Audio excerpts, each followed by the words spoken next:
Eviction worries are mounting as local court systems begin to reopen. St. Louis City leaders say they have a backlog of hundreds of evictions. Now they're working to get caught up. Ashley Lincoln is live with the steps ahead for tenants. Ashley? Well, Corey, the sheriff tells me that while they have to serve out these evictions by law, they are working on a plan to help prevent people from getting into this situation so that they can avoid this entire process.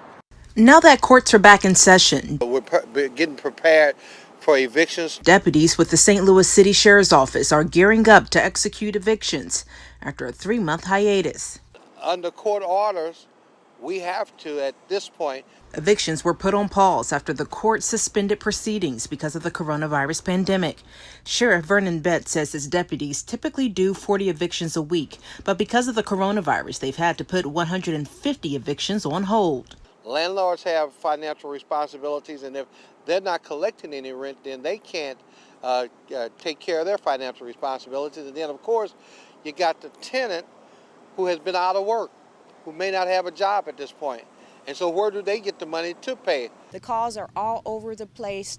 They're fast, they're furious. Opal Jones, vice president for Doorways, a nonprofit that helps provide rental assistance to individuals, told News 4 their organization is helping hundreds, possibly thousands, who fear evictions. Jones says their call volume has increased by 50% from people who've lost their jobs or been unable to work because of the COVID-19 pandemic. They are so afraid. Betts says in recent weeks, the number of evictions have grown to 300.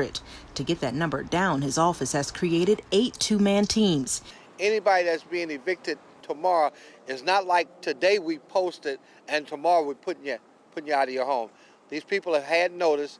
He says they plan to formally start with 7 evictions Tuesday and will increase throughout the month. Once the clerks get back to full staff, we're expecting later on in the month to have a lot of evictions.